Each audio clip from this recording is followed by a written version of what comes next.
It's done by the way of infection. Killing us slowly, erasing our history. Death by the way of deception. God, do you know? God, do you know what you are? God, do you know what you are? Goddess, do you know? Goddess, do you know what you are? Goddess, do you know? Peace and Black Power family. Thanks for joining you. My name is Brother Agyei Tyehimba. If you are looking to make your community organizing and activism more effective, if you're looking to develop more strategic thinking as you create community projects and initiatives, you come to the right place here at Black Liberation University. Don't forget to click the subscribe button, click the notification bell, and to comment on, like, and share the video. 11 things that community organizers, activists, and leaders in our community should absolutely avoid. Like the coronavirus, for example. We should avoid these 11 things. Keep in mind, family, I probably could have come with a list of 500 things, but neither you nor I have the time to be sitting for an 8-hour show.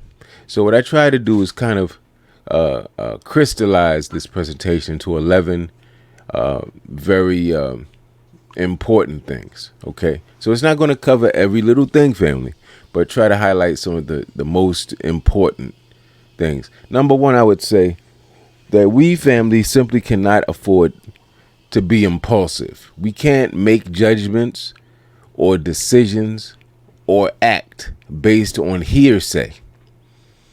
We must get to a place, family, where we're not listening to what they say. We're not listening to them. Them is the, yo, who's responsible for doing this? Ted and them, them. That's our way we would say them. We can't listen to they and them and third parties. We have to move on actual facts. We have to move on our best understanding or interpretation of reality and the truth. And we know that people sometimes, because they take sides in issues, they're biased, they're being very subjective, they oftentimes are giving us information filtered through their own biases, which we can't always afford, or seldom can we afford to give that serious attention. So when we make judgments or decisions and we make actions and policies in our organizations, we very well had better do it based on actual facts, not on hearsay, family. It's one of the surest ways to ruin an organization and a movement. And I don't think I need to even keep going on that. Second thing I would say is that we never want to get into the habit, the weak habit, of blaming our own shortcomings, our own failures, our own problems on other people or other forces. Men and women understand that, as confident as they are, accomplished, intelligent, that they make mistakes. Human beings make mistakes for a variety of reasons, right? And so they understand that. So when we muck up, we be men and women, say, this is on me. And you can explain to the people to give it context, right? But always tell people the truth. Be transparent.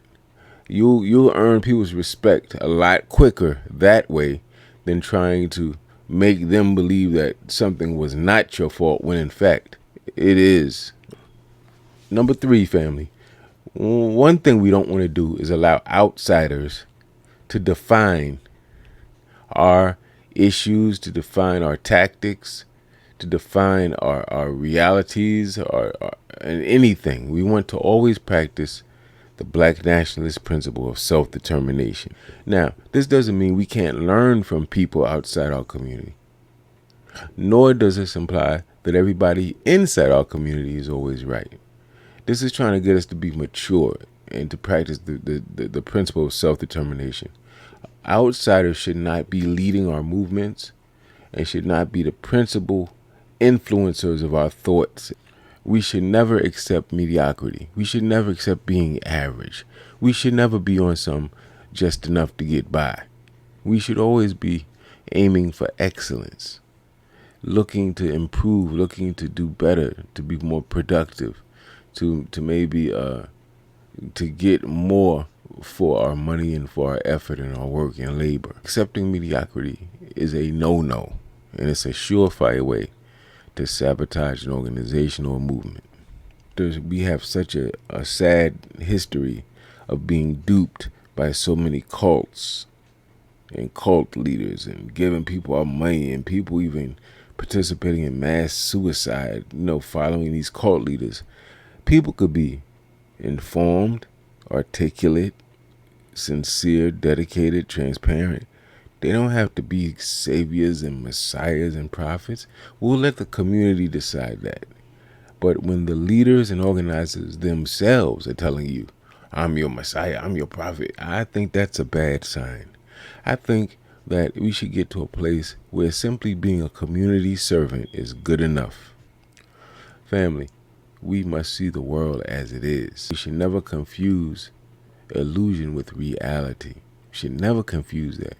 We should know the world as it is, its ugliness, its beauty, so that we can address it properly and resolve issues. And there's a difference between being visionary and having a vision of the world, and a person who's self-deluded, who's looking at a completely terrible, toxic, backward situation and looking at it like this is beautiful. No, that's not good. See the world as it is. Don't be caught up in fantasy or illusion. We have to be very good with our resources.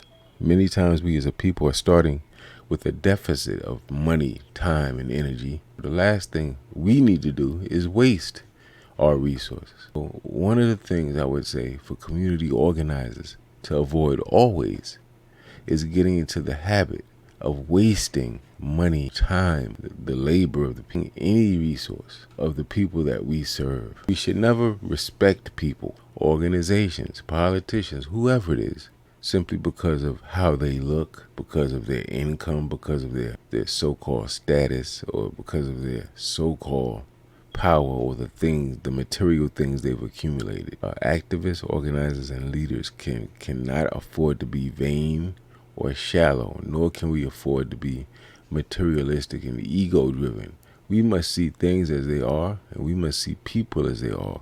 We must be able to look through the furs, the minks, the good looks, the big booties, the big bank accounts, and see people as they are. But if we get caught up in these distractions of how people look and where they work and where they went to school, we will be fooled every time, family. We can't afford it. Can't afford it. That's why we must always keep our spiritual GPS system on. Family, we can simply not tolerate incompetence in our organizations. We cannot tolerate irresponsibility. It goes right in line with having excellent leadership. Strong leadership is not going to tolerate incompetence. They're going to make sure that all the officers know what they're doing. All the people that are independent contractors working a job for the organization know what they're doing, know what's expected. They're going to have leadership training programs to train people to represent the organization, to lead the organization, because they know incompetence gets in the way of any liberatory movement. How can you move forward when the people you have in place to get things done are incompetent, constantly making big mistakes, wasting money, going the wrong way, confusing directions, whatever it is? We can't afford that. It doesn't mean we be mean to people either. It simply means we prepare people. We don't put people in positions where they're going to fail. And if we see people failing, we either come to them to help them to improve, or we get them out of that position. We set people up to succeed always, not to fail. And we don't allow people to be irresponsible without holding them accountable. That's what we're talking about here. I think this is very important spiritually. We should never view members of our community as hopeless. It's very easy to start talking about your people like you're not one of the people. When you talk about them, you talk about yourself. And when you talk about those women, you talk about your mother and your sisters and your aunts. Remember that when you talk about the community. Remember to have nuance. Remember not to paint everybody in our community with these broad brushes, right? And also, don't demoralize the people. Don't allow people in the organization, in your meetings, to depict black people as hopeless, like we'll never get it together, because all that does is demoralize us, and all that does is prolong the time it's going to take to be free. When you see that in your organization, you must get rid of that spirit immediately. You tell people, no, we have problems. We got problems in our community. We have people that are competitive in negative ways. We have people who are vain and jealous and hateful. We have incompetence. But we're going to address it. We're going to organize. We're going to use political education. We're going to get our people where they need to be.